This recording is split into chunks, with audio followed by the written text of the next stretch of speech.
Perkenalkan, nama aku Muhammad Adnan. Aku dari Prodi Manajemen Pemasaran Internasional. Aku semester 3.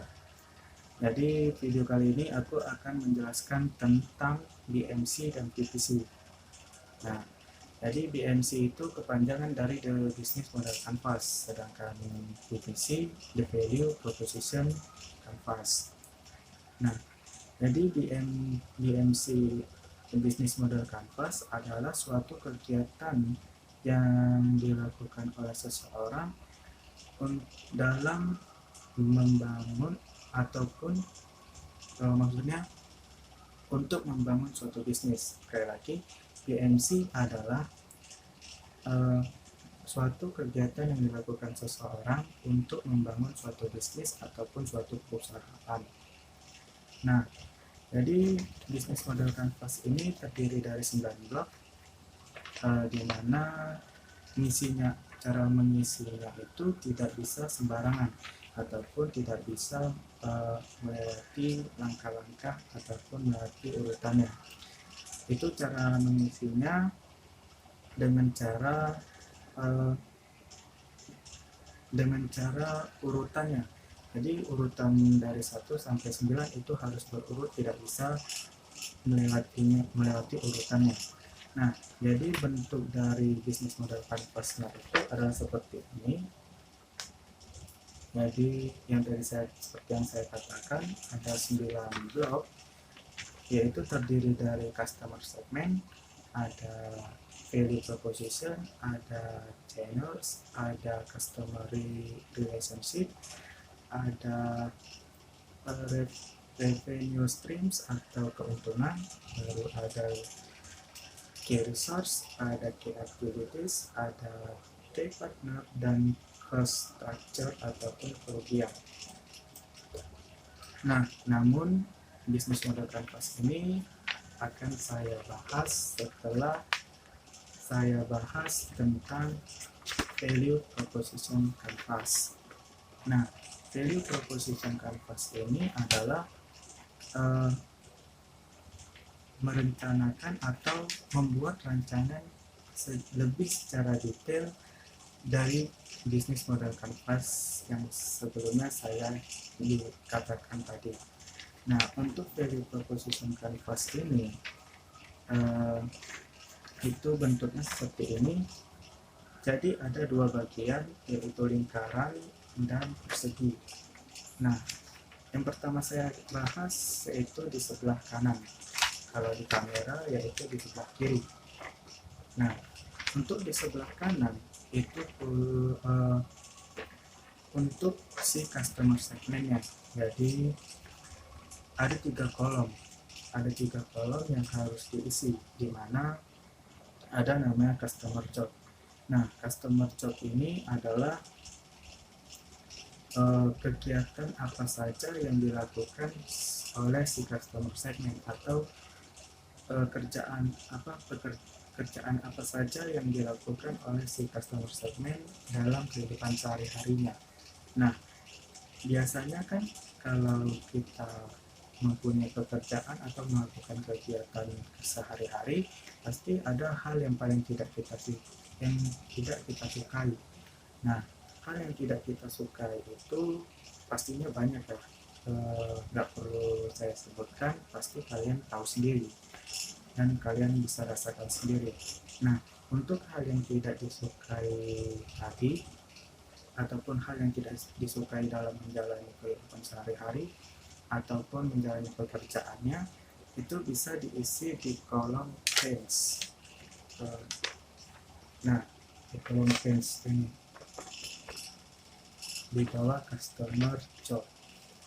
Nah, selain merasakan hal yang tidak disukai, pasti juga dalam melakukan pekerjaan ada hal yang paling kita sukai, ataupun hal yang paling kita minati dan hal yang sering kita lakukan.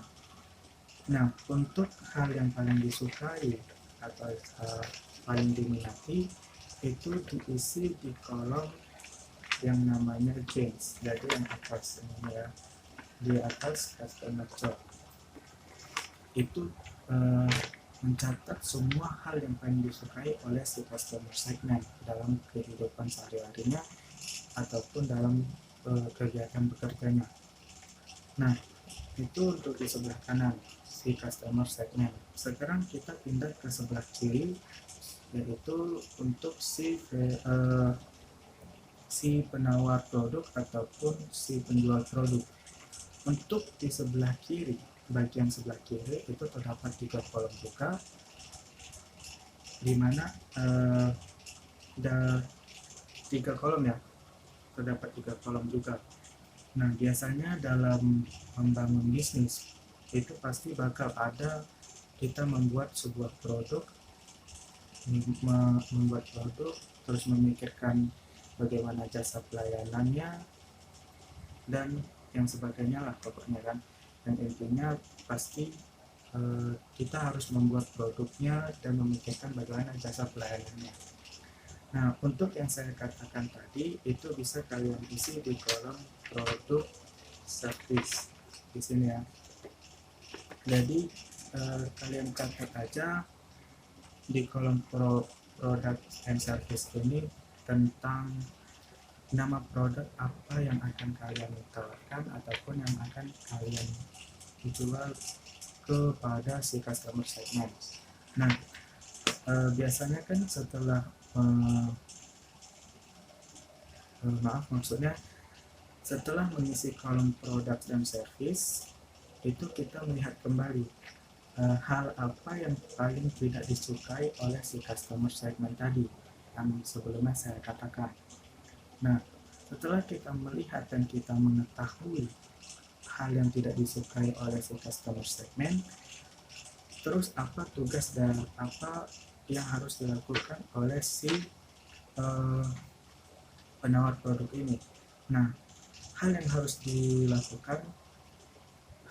dilakukannya yaitu harus bisa memberikan obat ataupun obat penenang untuk melengkapi ataupun menghilangkan rasa hal yang tidak disukai oleh si customer segment tadi. Nah, si customer segment tadi walaupun itu kita tidak bisa memenuhi ataupun melengkapi secara keseluruhan hal yang tidak disukai si customer segment, pasti ada hal yang tidak bisa kita lakukan. Nah, setelah kita melengkapi ataupun menutupi hal yang tidak disukai oleh si customer segment tadi, sekarang hampir lupa untuk memberikan obat ataupun melengkapi hal yang tidak disukai oleh si customer segment tadi itu diisi di kolom pen relievers yang ada lambang obatnya ataupun gambar obat. Nah, setelah kita memberikan obat kepada si customer segment tentang hal yang tidak disukainya, itu kita memberikan nilai cipta produk kita, apa keunggulan produk kita, apa yang kita jual kepada si customer agar si customer segment ini mau membeli produk kita dan menikmati produk kita. Nah, itu penjelasan dari value proposition canvas. Nah, selanjutnya saya akan membahas tentang yang namanya business model canvas. Nah, untuk business model canvas ini bentuknya seperti ini. Nah, terus tadi kan saya katakan cara mengisinya itu secara berurutan, tidak bisa sembarangan. Nah, untuk urutan yang pertama yang harus diisi yaitu adalah customer segment. Dan ini ya. Nah, untuk customer segment adalah bagaimana cara kita melihat ke masyarakat yang lebih berminat ataupun yang lebih cocok dalam membeli ataupun menikmati produk yang akan kita tawarkan. Yang intinya kita melihat kalangan mana saja yang lebih berminat, yang lebih banyak membeli produk yang akan kita jual ataupun yang akan kita tawarkan. Untuk urutan yang kedua yaitu adalah kolom value proposition, yang ini ya, yang kena. Nah, untuk value proposition adalah memberikan nilai cipta ataupun keunggulan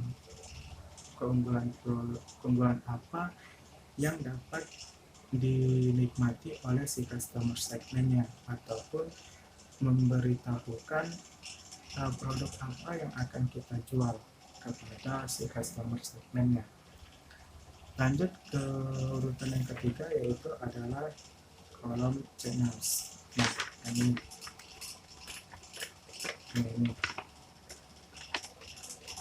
Nah, untuk kolom channels ini adalah bagaimana cara kita membawa value yang telah kita miliki, agar si customer segment dapat menikmatinya dengan nyaman dan enak. Nah, perlu catatan di kolom channels ini kita tidak hanya membawa sebuah produk atau tidak hanya membuat sebuah produk untuk si customer segment, tapi kita harus juga memikirkan bagaimana cara kita mempromosikannya, bagaimana cara kita memberikan info tentang produk yang kita tawarkan, dan bahkan kita juga harus memikirkan bagaimana sistem ordernya, sistem pengirimannya, dan bahkan juga kita harus memikirkan bagaimana sistem cara pembayarannya agar si customer itu bisa nyaman. Nah, itu diisi di kolom channels. Nah, untuk urutan yang keempat itu di kolom customer relationship di sini ya. Nah, untuk customer relationship ini, jadi customer relationship adalah bagaimana cara kita mempertahankan si customer segment tadi agar si customer segment tetap terus-menerus membeli produk yang kita jual ataupun produk yang kita tawarkan. Yang intinya, bahasa simpelnya adalah bagaimana cara kita tetap membangun hubungan dengan si customer segmennya agar si customer selalu membeli produk-produk yang kita tawarkan. Nah, setelah si customer segmen membeli produk kita secara terus-terusan, disitulah kita akan mendapatkan pendapatan ataupun keuntungan dari produk yang kita tawarkan ataupun yang kita jual kepada si customer segment, dan itu diisi di kolom revenue streams yang ini ya, atau kolom keuntungan. Nah, setelah kita mendapatkan keuntungan, kita beralih ke yang namanya key resource. Oh ya, hampir lupa, untuk di bagian blok customer segment, baru value proposition, channels, customer relationship, dan revenue streams itu terdapat di bagian sebelah kanan. Nah, sekarang kita pindah ke bagian sebelah kiri, yaitu dimulai dari yang namanya key resource. Nah, key resource ini adalah segala sesuatu yang dapat digunakan baik dari sumber daya alam, sumber daya manusia, ataupun dari sumber daya manapun itu pasti akan kita pergunakan dalam bisnis kita agar bisnis tersebut dapat berjalan dengan lancar. Nah, yang intinya semua hal ataupun semua kebutuhan si key resource ini ataupun kebutuhan si bisnis ini itu dapat terpenuhi. Ya, intinya seperti itu. Nah, dari habis dari key resource ini, setelah kita mendapatkan bahan dan mendapatkan SDM maupun SDA, pasti kita akan melakukan sebuah aktivitas yaitu membuat produknya. Nah, itu dinamakan key activities. Nah, yang ini ya, activities. Nah, untuk aktivitas ini mencatat semua hal kerja aktivitas utama di dalam bisnis, di dalam membangun sebuah bisnis agar bisnis tersebut dapat berjalan dengan lancar. Intinya, pokok sarinya adalah bagaimana semua kegiatan yang dilakukan dalam bisnis tersebut. Nah, yang selanjutnya yaitu ada di kolom key partners. Nah, kolom key partners ini jadi kolom key partners adalah mencatat orang-orang yang mau bekerja sama dengan bisnis kita dan orang-orang yang bisa memenuhi dan bisa membangun dan sekaligus mengembangkan bisnis yang akan kita jalani ataupun yang akan kita bangun. Yang intinya pokoknya kerjasama lah yang bisa memenuhi gitulah semua kebutuhan, bahan, dan semuanya lah pokoknya. Dan untuk kolom yang terakhir ataupun urutan yang terakhir, biasanya kan itu setelah kita membeli bahan ataupun membayar SDM maupun SDA, itu pasti bakal ada yang namanya pengeluaran biaya. Nah, pengeluaran biaya itu termasuk di kolom yang namanya cost structure ini. Nah, untuk yang key partners tadi, yang ini ya, key partners. Nah, untuk kolom cost structure tadi yang seperti saya katakan, di situ mencatat semua biaya-biaya yang dikeluarkan dalam menjalankan bisnis tersebut. Dan sesungguhnya tanpa cost structure ini, itu bisnis tersebut mungkin tidak berjalan dengan baik ataupun tidak berjalan dengan lancar. Nah, itu tadi penjelasan tentang bisnis model canvas dan sekaligus penjelasan tentang value proposition canvas. Jadi saya katakan sekali lagi, bisnis model canvas dan value proposition canvas ini keduanya penting dan keduanya sangat diperlukan dalam membangun suatu bisnis. Jadi tidak bisa diisi dengan sembarangan. Oke, mungkin sekian dulu videonya, sekian dulu penjelasannya. Jika ada salah kata, salah ucapan, ataupun ada kata-kata yang kurang dimengerti, saya mohon maaf sebesar-besarnya. Saya Muhammad Adnan, ucapkan terima kasih. Assalamualaikum warahmatullahi wabarakatuh. See you.